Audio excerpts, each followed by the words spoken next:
Hello! Hi. Hello! Hi. Hello! Hi. Hi. Welcome back to another episode of Popcorn Poppin'. I am Tony, and tonight we are going to talk about the 2021 Oscars. I'm going to tell you what to watch, what not to watch, what may pique your interest, what may be overrated, some snubs, and who I think is going to win this year at the 2021 Oscars. Sound of Metal is about a heavy metal drummer played by Riz Ahmed, who is excellent. He's also in The Night Of. If you haven't seen that, it's on HBO Max.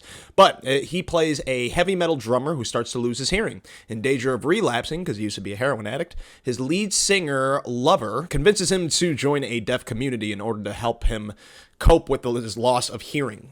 Yet, he is resistant to this change and wants everything to go back to the way it was. This movie is very, very excellent. Riz Ahmed is excellent. Olivia Cooke is great as well. It's about the struggle of adapting and accepting something you've lost and adapting from that loss. The sound design was excellent as well. Great sound mixing. Olivia Cooke, I don't think she's been nominated for an Oscar before, but she will be nominated for an Oscar again for sure. I love a film where you need to watch more than hear. A great script is showing more than telling. And when you're watching a film, you want to watch events unfold as opposed to listen to the events unfold, because if something's told just through dialogue throughout the film, you're not really letting the audience discover things visually. Sound of Metal, pop for sure. It's buttery goodness. You can watch it on Amazon Prime. If it does win Best Picture, I'd be okay with it. Next nominee, Promising Young Woman, stars Carey Mulligan, who plays a woman who pretends to be drunk at nightclubs in order to attract manipulative men into taking her back to their homes. Instead of the guys getting some snoo-snoo, they instead get a wide opening revelation and a hard look in the mirror. The movie's great. It's one of the most original storylines you've ever heard. It's written and directed by Emerald Fennell. She's also nominated for Best Original Screenplay and Directing. It's great because it's kind of a mystery. It slowly reveals the character's past and what she's been through and why she's doing this and what could have been and what others perceive her as.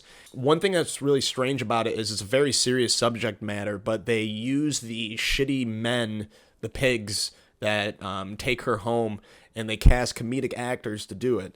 And so it's a weird blend of uncomfortable, quote-unquote, comedy, but it's a very serious matter. The only part of this movie, besides the end, which I'll go over in a second, that I didn't enjoy was the relationship between Carey Mulligan's character and Bo Burnham.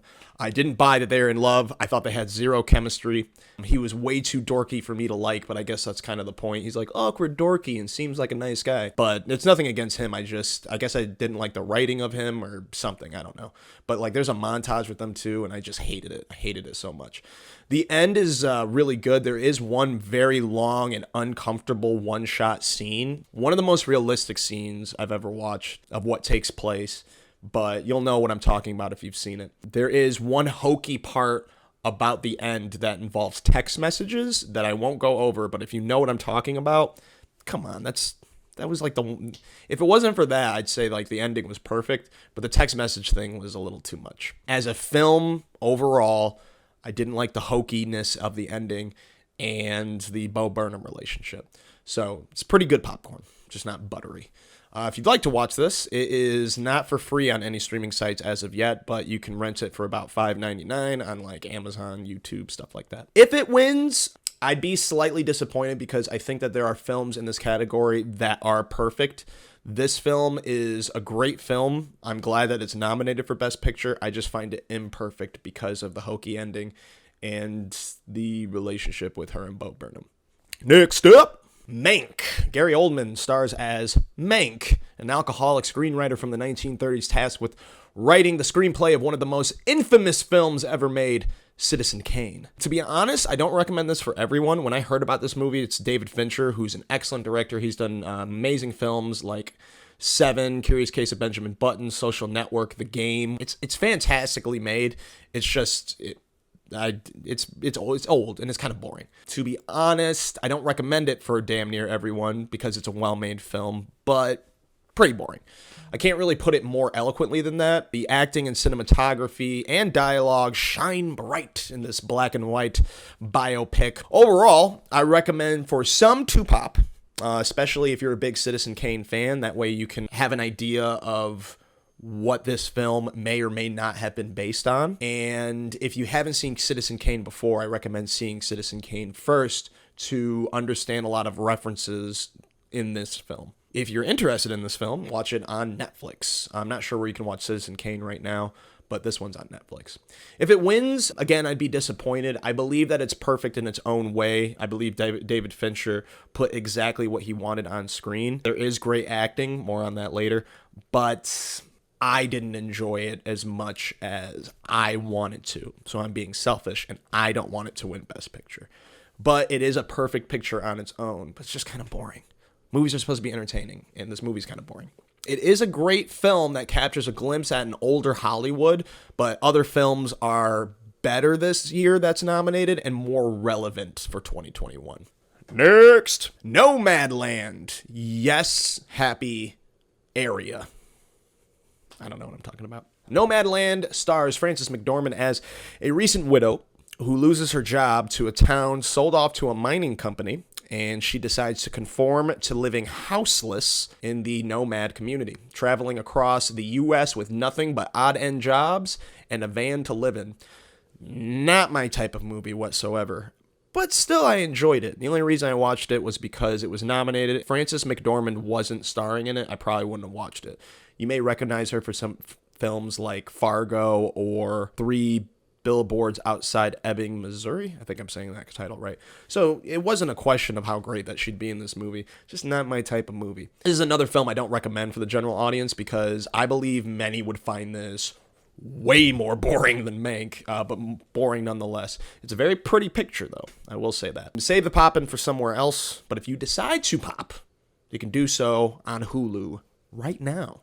It is more of a likely winner in the early 2000s, and it's less impactful of a film today. I believe you could share some of its themes of the weird job crisis that's going on right now because of COVID, but it's not as impactful as some other films on the nomination list. Next Best Picture nominee. The Father stars Anthony Hopkins, and it is a look at the perspective of a man who has reached his elder years and struggles to grasp his handle of memory and reality as his daughter, played by Olivia Colman, struggles to take care of him along the way. Buttery goodness. I love this movie. This movie is one of my favorites on the list. It's made so well. It's kind of like a play. It's based off of a play. The acting's fantastic. It's kind of scary, and it's mind-fucky. It is a scary look at what happens when we reach a certain age where our minds start to slip, and it gives you an appreciation for family who goes through similar troubles. I've never had to go through something like this, and I hope I never will have to, but it's kind of something where you can empathize with someone else that you've heard whose parents or grandparents or family members in general have gone through a similar situation. I don't know how realistic it is because I don't know anyone that's seen this that's gone through it. Even if it doesn't seem realistic, it's just a really, really great film. I highly, highly recommend this movie. It's not for free on streaming. As of right now, it is for renting $19.99 on like Amazon, YouTube, and stuff like that. I still highly recommend it. Really, really, very, very much so. But not to the general audience. If you like movies that are kind of like plays, you'll like it. If you like Anthony Hopkins acting, you'll like it. But if you're looking for something that's like fun and great, and something for the family to enjoy, you probably don't want to watch it. Next! Minari! I think I'm saying that right, Minari. A Korean-American family moved to the Ozarks instead of California, so a father pursues his dreams of providing for his family by starting a farm, while the mother faces doubts of their new life. Also, the grandma moves in to help things or ruin them. Everyone is hailing this movie. I think it might win. This is the one that like everyone's like, oh, this is great, this is great, this is great. I just love that there are 2 Korean films back to back. They're in the Best Picture nominations, and I know it's gonna piss off Americans if they win. But it's a great movie. It's a very perfect movie. Excellent story of family and what matters most. They do a great job at changing perspectives from one family member to another. I did think the daughter could have had more of a storyline on her own, but she's kind of just there as supporting. It's great. It's so damn good. It's a great ending, and the ending is not similar to Parasite, but it's one of those endings where it's like, oh my God, what a great ending. And it's also not an ending where it's like, I would have never seen that coming in a way, although I didn't see that coming, but it just, everything fit very, very well. I don't think they closed out Grandma's story very well, or well enough, should I say, but it's great. It's fantastic. It's streaming for $19.99 on various sites as well. I don't recommend it for the general audience. I will say, if you liked Parasite's, no offense to this movie, but way better. And it's, all over the place, Parasite. Minari is one thing, one genre, and that I would say is drama.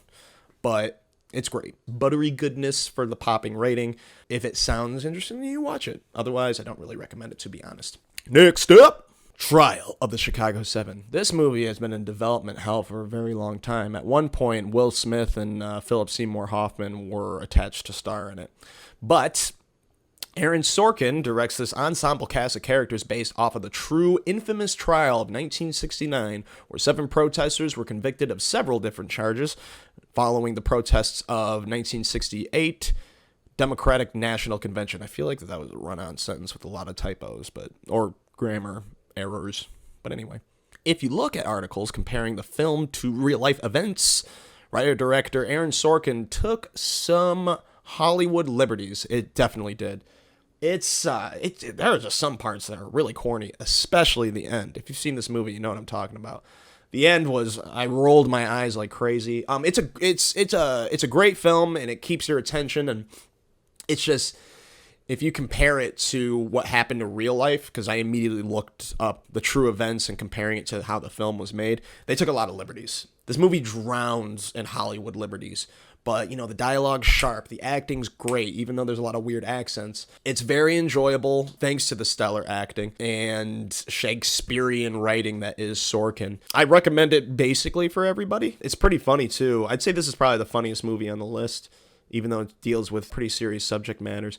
But it's just not my pick for the win. If it wins, I would be most upset with this movie winning, because it's a very Hollywooded film, and it's kind of annoying.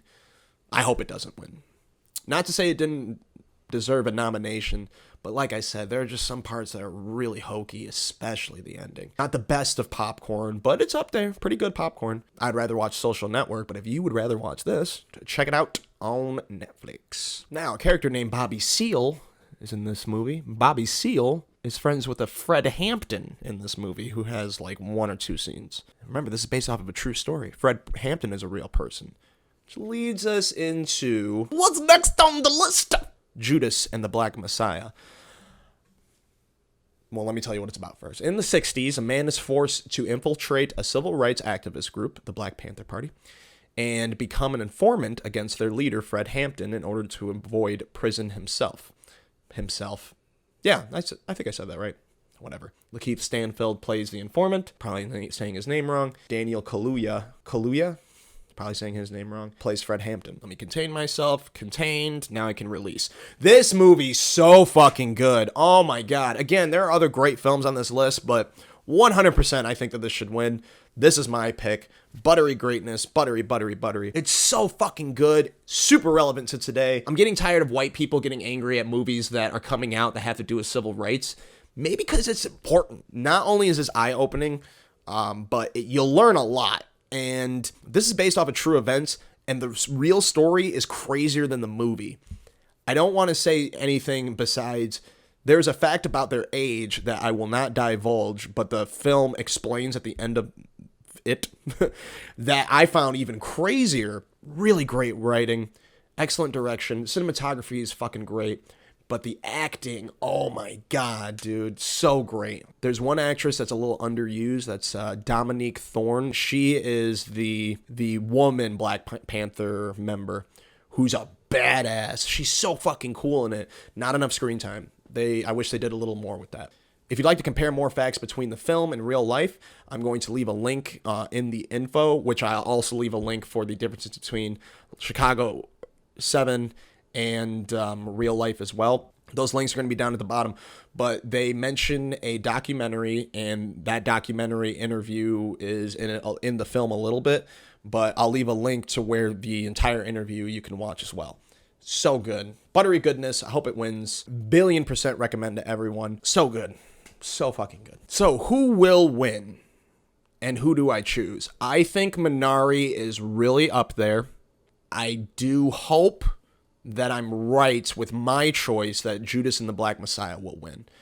I think that it's the most relevant film. Chicago 7 is kind of relevant, but again, it's so Hollywooded up. There are other great films in this list, but all facets of this film, perfect. Fucking perfect. The Oscar goes to Judas and the Black Messiah. You could have watched it on HBO Max, but it's not there anymore, so go watch it in theaters or rent it. Next, let's go over the Best Actor category. My choice is Riz Ahmed for Sound of Metal. He was just so great in it. So good. Chadwick Boseman, I don't know if this is the best acting I've seen of Chadwick's, because I think his best acting was in Get On Up, personally. But he is so amazing in this, and I do think he's going to win. No offense, but since he died, I think that increases his chances. Not to say that he doesn't deserve it, but it's kind of like Heath Ledger. I don't think Heath Ledger would have even been nominated if he wouldn't have died. I really don't. He's incredible in it. He deserved the Oscar, but I think that him dying increases chances. That's what I think about Chadwick for Ma Rainey's Black Bottom. I'm not saying he doesn't deserve it. I'm just saying that he's not my personal choice, and that the cards are more in his favor because he died. It's not wrong if he wins, but I think that he's going to win. Moving on to Best Supporting Actor. Daniel Kaluuya and Lakeith Stanfield should have both been Best Actor. They shared the screen almost equally, and Hannibal Lecter, Anthony Hopkins, won a Best Actor award for Silence of the Lambs, even though he's only in the movie for like literally 10-15 minutes. Not to say he didn't deserve it, but my point is, I looked it up, and what constitutes you to be nominated in a certain group is determined by the voters. It doesn't make any sense whatsoever that that neither of them are in the Best Actor category. Why are they both supporting? It doesn't make sense to me. In either case, I don't have to go over why Daniel Kaluuya is going to win and deserves to win. So that's it. I will say I'm happy for Sacha Baron Cohen, but I guess he deserves a nomination in the same way that Jonah Hill deserved a nomination of Wolf of Wall Street. Lakeith was great, but like in the beginning, I was thinking, I don't know, because he was like unlikable. He was shisty, but then how his character does a 180. I don't want to give away too many spoilers. His character does a 180. It's cool. Lakeith did a great job portraying basically two roles into one, and that's why I thought he was very deserving for the nomination. But Daniel Kaluuya, all the way. Best Actress, Viola Davis. She should win. Unlike anything you've ever seen Viola Davis do before, not to say that she usually plays the same type of role. I know she has range, but this proves it 100%. Best Supporting Actress. Choice is Amanda Seyfried from Mank. I didn't know she could act that well. Like, I've always liked her, and I've never said that she was a bad actor. Mediocre is even unfair, because I think that she's good. It's just she was never really a thought in my mind of, what a great actress. But she proves that she has range. She's great in this film. She deserves the win. I love Olivia Colman. I'd be super happy if she won. Amanda just showed more range. Glenn Close, I really want to win because she's been nominated 8 times and still hasn't won, and she deserves an Oscar by now. But I'm sorry, I personally choose Amanda. I do hope Glenn Close wins, though, to be honest. The woman from Minari is probably going to win, because who doesn't love a lovable grandma? And she's so cute in real life. She's probably going to win. I wouldn't be upset, but I do believe that Amanda, Olivia, and Glenn Close deserve it more. Maria Bakalova. I find it weird that that Borat 2 was nominated for so many awards. I'm not upset, because I do think it takes a whole nother level of art to do what they did, but I don't know. I'm not going to say, like, how dare she be nominated? It's just super weird that they got nominated. But if you're interested in Borat 2, it's on Amazon Prime right now. So what are the snubs, you may ask? Well, I'll tell you what. Rosamund Pike for I Care a Lot. I Care a Lot you can watch on Netflix. If you don't know who Rosamund Pike is, she is most famous for Gone Girl, which she was nominated for, which I really think she should have won. I think that she should have been nominated for this as well, because she was fucking fantastic. Watch it on Netflix. And if you want to watch Gone Girl, watch it on Hulu. Another snub was editing for Judas and the Black Messiah. I loved the editing in that film. I think they should have won. Another snub is Amy Adams. If she had more screen time, I think that she would have won. But there is like a long period where she's not on screen as much. But she was so great in that film. Regina King for One Night in Miami. This was her directorial debut. It was fucking great directing debut. Shaka King directing for Judas. Should have been nominated. Coleman Domingo, who is a side character in Ma Rainey's Black Bottom. Not many people know his name. I didn't because I had to look it up. But he was great in it. He was the one that butt heads more with Chadwick's character. Weird choice, but I'm going to say the writing for Invisible Man. I don't really want to explain myself for that one. But 1,000,000,000%, besides Daniel Kaluuya and Lakeith not getting Best Actor category, because they should get Best Actor category, not supporting. Biggest snub ever. Dominique Fishback in Judas and the Black Messiah. She played the love interest to Fred Hampton's character.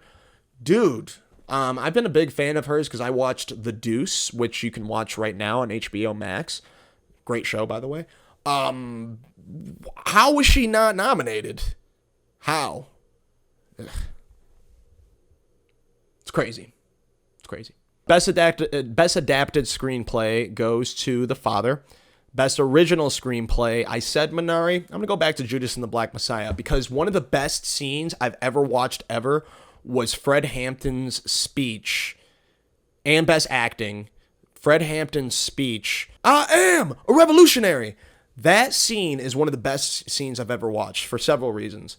One, Daniel Kaluuya's acting. It's the first time this character got out of prison. He's more passionate than ever. Dominique Fishback, watching him, being supportive at first, but her character starts to become frightened at what she's bringing her child into, the world that she's bringing into, the danger that she's bringing her child into. She becomes frightened as she watches Fred Hampton's words come out of his mouth. Lakeith Stanfield, again, he plays two different characters in this film. One that starts off as an informant, and then one that becomes actually supportive of the cause. So supportive that you can see him as a bodyguard standing in that scene, chanting with the crowd, feeling everything, left being an informant, and now respects the position that he's been brought into. Until you see Jesse Plemons' character. The FBI agent stares at him, and Lakeith starts to become frightened at where he is now.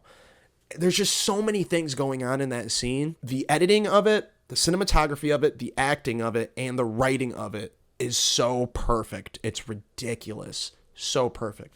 So, sorry, Minari. But, I don't know if I can edit this right. Hello, Judas the Black Messiah. Best editing, The Father. Best cinematography, Judas and the Black Messiah. Best supporting actress, Amanda Seyfried. Best supporting actor, Daniel Kaluuya, even though it should be best actor. But that's the one, like, I'm so firm on that he should absolutely win. Best actor, Riz Ahmed. Best actress, Viola Davis. Best director, Lee Isaac Chung for Minari. And best picture, Judas and the Black Messiah. Thank you very much for watching.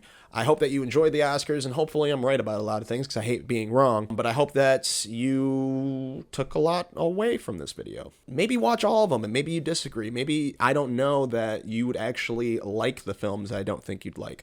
But try watching the films that I suggested and let me know you were right. This was good for this. This was good for that. Try movies that I said don't watch, and let me know if, yeah, you're right, I didn't like that. Or, hey, you should have suggested that because I would have liked it. I need comments. I need to know what you guys need, what you guys want, besides shorter videos. But that's literally impossible because I'm looking at this and I'm at 48 minutes and this is supposed to be a 10-minute video. Got a lot to cut out. But if you did take time to watch this, I really, really appreciate it. I want to flex more. I want to do more videos and I want to do what I want to do. And what I want to do is entertain you. So, let's do the outro song. Bonjour. Goodbye. Bonjour. Goodbye. Bonjour. Deuces.